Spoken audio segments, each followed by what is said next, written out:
So this is lesson 6.1 in pre-algebra, percents, decimals, and fractions. Really moving along in this book in chapter 6 already. There are 6 lessons in this, so we'll get through this chapter pretty quick. Percents is really important to get because so many statistical things are based on percentage, and we can wrap our mind around the idea of percent. If 20% make this much money, or if 60% of drivers have accidents or whatever, we can get a better grasp on what's going on here. So percent actually means per 100. So when we write things as a percent, we're comparing that number to 100. So like 42%, we're comparing it to 100. So we know it's a little less than half. So it allows us to visualize a quantity a little bit more. And if we were to take a percent, like 42%, and we were to write that as a fraction, it's going to be written as 42 over 100. And as a decimal, the decimal always goes in front of the last two numbers. So if we have a 32%, then the decimal goes there. If we have 4%, and you realize that there's not a last two numbers, well, you put a 0 here and you've just made a last two numbers, and to change it to a percent, you put the decimal to the left of the last two numbers, or the only two numbers in this case.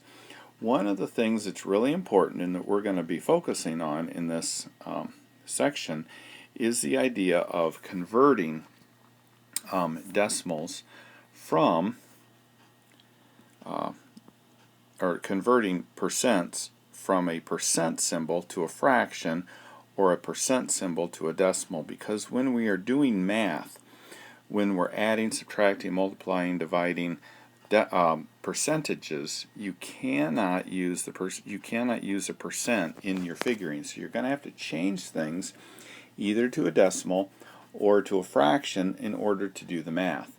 So we can't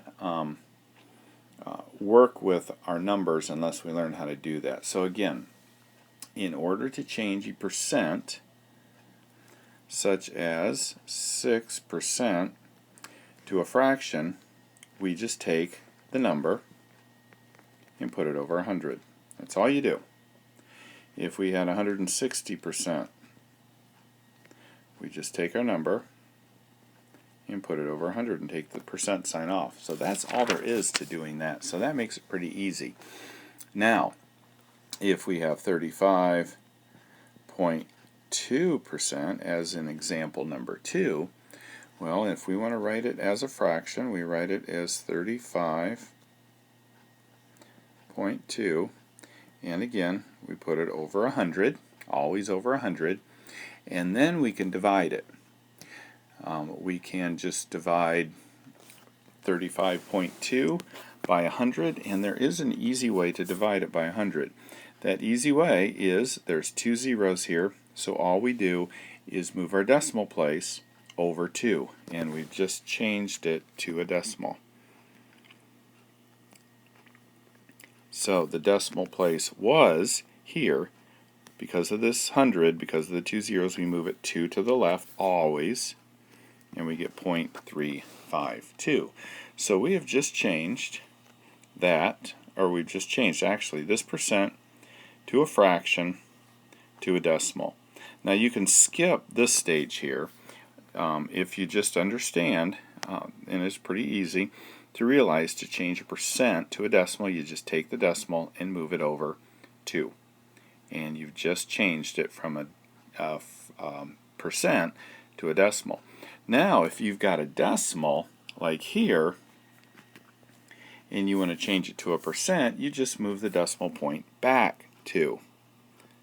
And it becomes there, and you put the percent sign on, and you're good. So, just to kind of rehash that, if you want to go from a percent to a decimal, you move this point over 2 to the left. If you're in a decimal, like here, 0.352, and you want to change it to a percent, you move the decimal back to the right and add the sign on. So right to put the sign on, left to take the sign off. Okay, so see what's happening? We move the decimal away from the percent sign and it goes away. We move it toward and we put it back on there. Okay, so when the decimal goes from the left to the right, we're putting a percent sign on. So it just takes a little bit to get used to. So let's look at example number 3 real quick, just to give you a little bit of practice on changing these. So we've got, let's just look at D, because I think you can figure out the rest of them after what I was just saying. We have 0.8%. So we are changing this percent as a decimal. So in order to do that, we're taking this off, so we move the decimal point away from the percentage 2 places. Well, there's only one place here, so we have to add another 0 in order to be able to put the decimal. So 8.008. If I had something like 0.08%, and I want to change that percent to a decimal, because right now, because it's a percent sign, even though we have a decimal sign here, having the percentage on here means we're in a percentage. So to move it to a decimal so that that percentage sign disappears again, we move it 2 places over. So we have to add 2 more zeros to give it a place to go. So 0.0008 is what 0.08% changes to when we're changing it to a decimal.